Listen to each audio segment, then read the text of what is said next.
I'm sure everybody in the last 24 to 48 to 72 hours has seen a lot of revelations and things coming out in relation to Manchester City against the backdrop of their 115 charges and them allegedly suing the Premier League. Now, apparently, some sides in the Premier League have taken sympathy with Manchester City, bearing in mind every club isn't clean and every club has vested interests. And likewise, a couple of clubs apparently have given evidence against Manchester City. I try to stay away from things that are not football, and I know a lot of people do not like Manchester City for evident reasons. But again, an article's come out in the Daily Mail, and I thought it's a chance for me and you guys to read it together.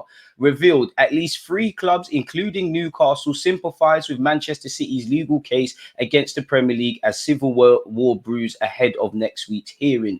Manchester City will look to see the league's APT rules thrown out with landmark case. Let's see exactly what this means. Now, again, I would say in football, nobody's clean. Yes, there are rules and you shouldn't break rules, but I don't think there's a single football club, including the one I support, who are squeaky clean. Are we angry at City, or are they angry at City, or are they angry at the fact that City have managed to find loopholes, more than others? I don't know. I don't want to get into it. And I do think, right is right and wrong is wrong, and the league needs clarity and equality and things. But let's be honest, there's a lot of people who want to see City taken to the cleaners just because of what they're doing on the footballing front. It's not necessarily because they want justice, essentially. But as I said, I try to stay away from things that don't concern me, but it makes for good content. So yeah, let me know your thoughts. But apparently, at least 3 clubs have sympathy for Manchester City's position after they declared war on the Premier League over spending rules. And when you look at how, again, there's a lot of tweets. I really should do a piece on this. But when you look at City's revenue before they became this Pep Guardiola Manchester City,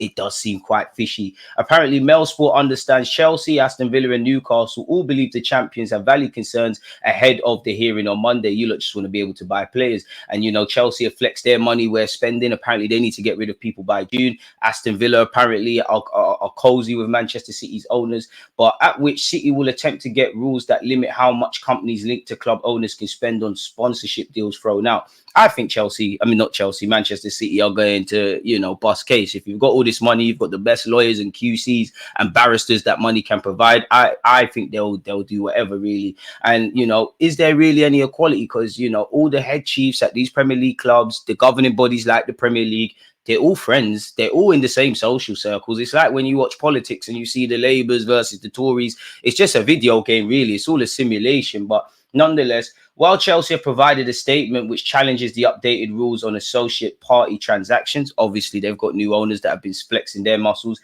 especially with regards to multi-club ownership, in which both Chelsea and Manchester City have so vested interest. It's understood that Villa's co-owner, the Egyptian billionaire Nassef Cherise, forgive me for mispronunciation, is close to City chairman El Mubarak, and he shares frustrations over imposed limits on spending. So again, vested interest, everybody's cozy. Newcastle have abstained in recent votes on the matter, but given they are Saudi owned and already have a shirt sponsorship deal with Saudi events management firm Sela, a victory for City would no doubt be viewed also as a victory for those at St James's Park. Between 10 to 12 clubs have provided information in support of the Premier League and its rules in what is being viewed as a civil war. And it's, even on the final day of the season where, is it Richard Masters? He was at the Emirates versus at the Etihad. Apparently, he's not welcome at the Etihad.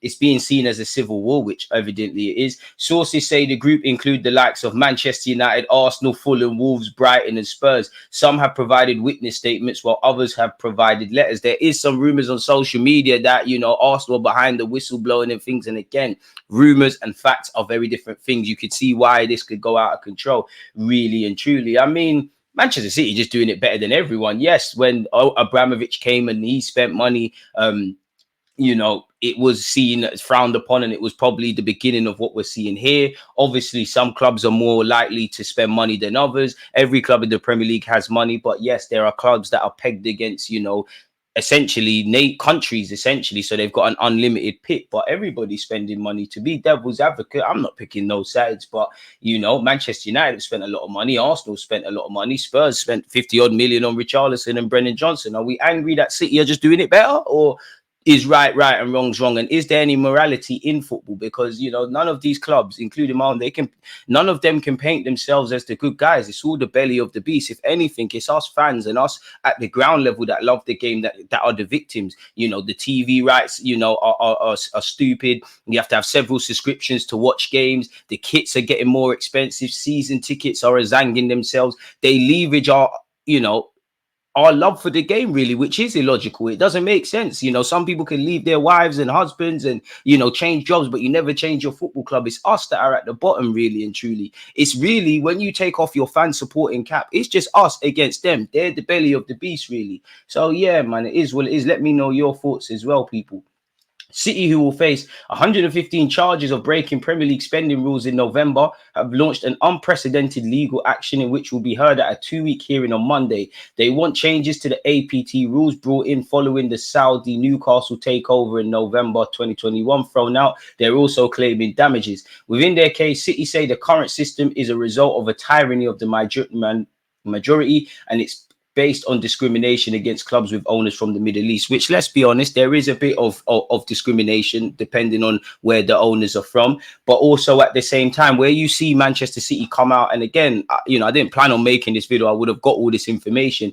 When you're seeing Manchester City saying they're going to be forced to cut youth development, community projects, and the women game, I'm sorry, but that's absolutely appalling from Manchester City. So it is what it is. Chelsea, who have an agreement with Infinite Athlete, a company that lists the club's joint owners Todd Burhi and Bedad Ekbali among its investors, want greater transparency with regards to APT and expended process. Bro, these are too many big words. Currently, clubs strike deals which can later be deemed inflated. More clarity on what is acceptable with regards to multi-club ownership, which comes under APT, is also thought to be their argument. So rules are there to be broken. They could introduce new rules. They'll be exploited again, really and truly. So really, this is a developing story that we won't see a conclusion on anytime soon, but nonetheless, it makes for great talking points. And with that being said, let me know your thoughts. Don't forget to like, comment and subscribe, and let me know your thoughts on everything discussed here. Peace.